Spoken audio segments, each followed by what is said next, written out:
Kumusta mga kaibigan, mga kapwa mangingisda? Ang inyong paboritong YouTuber at fishing expert ay muling nagbabalik para bigyan kayo ng pinakamalalim na pagsusuri at forecast ng kagat ng isda.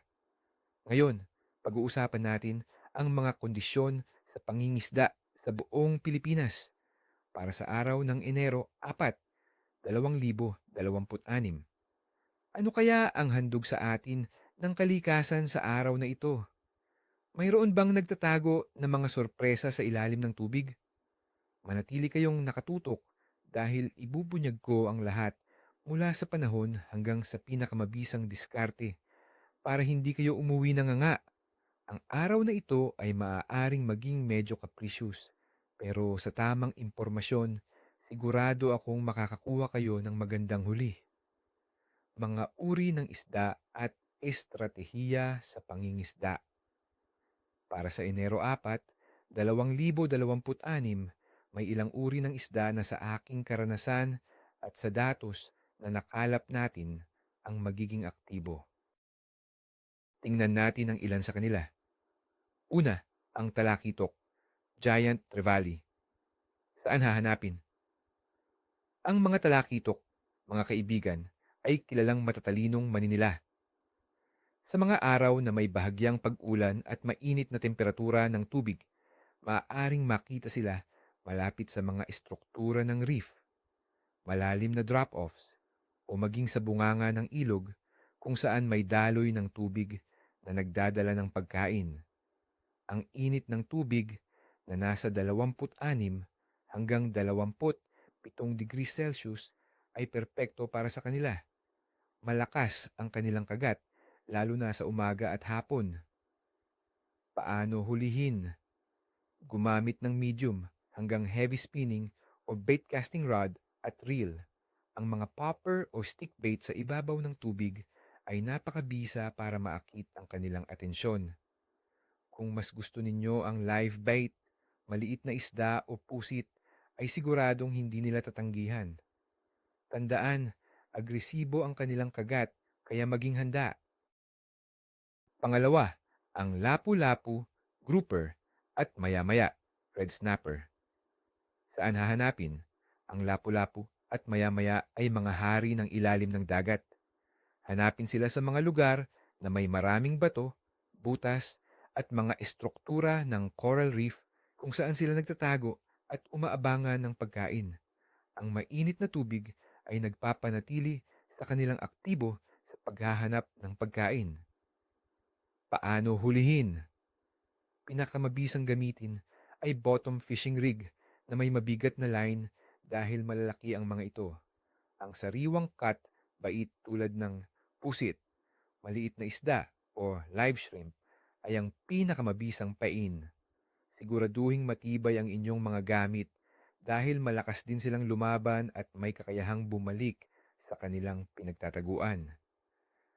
Pangatlo, ang tilapia. Saan hahanapin?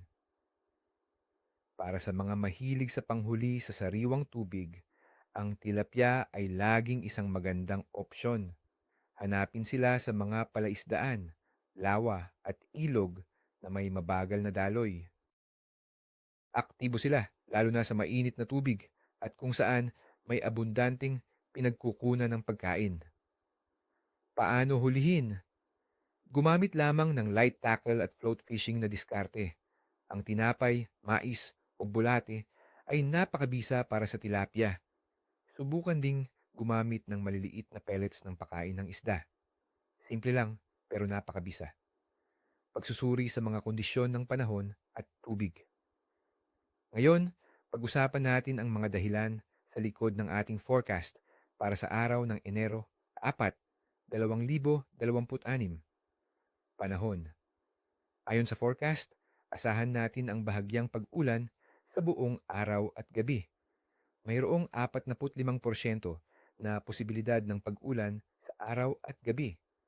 Ang temperatura ng hangin ay maglalaro sa pagitan ng 24 at 27 degrees Celsius, 76 hanggang 80 degrees Fahrenheit. Ang halumigmig, humidity, ay nasa 88%. Sa aking karanasan, ang bahagyang pag-ulan ay madalas nagpapabuti sa kagat ng isda dahil nagdadala ito ng sariwang oxygen sa tubig at naghuhugas ng maliliit na insekto na nagiging pagkain. Ang northeast monsoon ay nasa effect pa rin na maaaring magdala ng bahagyang hangin sa silangang bahagi ng bansa. Presyon ng atmosfera. Dahil sa bahagyang pag-ulan, asahan ng bahagyang pagbabago o pagbaba ng presyon ng atmosfera. Kapag pabago-bago ang presyon, minsan nagiging maselan ang isda. Kaya monitoring lang tayo, mga kaibigan. Temperatura ng tubig. Ang temperatura ng tubig sa dagat sa Pilipinas ngayong Enero ay nananatiling mainit, nasa 26 hanggang 27 degrees Celsius, 79 hanggang 81 degrees Fahrenheit. Ito ay mainam na kondisyon para sa halos lahat ng uri ng isdang tropikal na nagpapanatili sa kanila na aktibo at naghahanap ng pagkain. Bahagi ng buwan. Sa Enero 4, 2026, ito ay buong buwan o simula ng waning gibus, unti-unting lumiliit na buwan. Ang full moon ay kadalasang nagdudulot ng malalakas na tides na maaaring magpakilos sa mga isda at maglabas ng pagkain mula sa ilalim. Gayunpaman, minsan, pagkatapos ng isang gabi ng matinding panginginain sa ilaw ng buwan, maaaring mas mabagal ang kagat sa araw. Pangkalahatang aktibidad ng isda. Batay sa pinagsamasamang datos, masasabi kong ang pangkalahatang kagat ng isda sa Pilipinas ngayong Enero 4, 2026 ay magiging katamtaman o medyo mapili, capricious. Ang mainit na tubig at bahagyang pag-ulan ay favorable, pero ang malakas na tides ng buwan at ang epekto ng northeast monsoon ay maaaring maging sanhi para maging maselan ang isda. Mayroon ding mga nakaraang closed fishing grounds at inclement weather na nagdulot ng pagbaba sa fish catch noong Enero. Kaya't kailangan ng tiyaga at tamang diskarte. Pagwawakas. Kaya yan, mga bossing, ang ating forecast para sa Enero 4, 2026. Hindi ito ang araw para umasa sa madaling huli. Pero sa mga tips at impormasyon na ibinahagi ko, sigurado akong magkakaroon kayo ng mas malaking chance na magtagumpay. Tandaan, ang pangingisda ay hindi lang tungkol sa huli, kundi sa karanasan, sa adventure, at sa pagpapahalaga sa kalikasan. Kaya, lumabas na kayo, mag-enjoy, at subukan ang inyong kapalaran. Kung nagustuhan nyo ang video na ito at nakatulong ang mga tips ko, huwag kalimutang i-like, i-share, at mag-subscribe sa aking channel para sa mas marami pang fishing adventures at forecasts. Ano ang inyong mga plano sa pangingisda sa araw na ito? Mayroon ba kayong sariling diskarte na gusto ninyong ibahagi? I-comment nyo lang sa ibaba at pag-usapan natin. Maraming salamat sa panonood at sa inyong lahat. Ni Buntot, ni Kaliskis.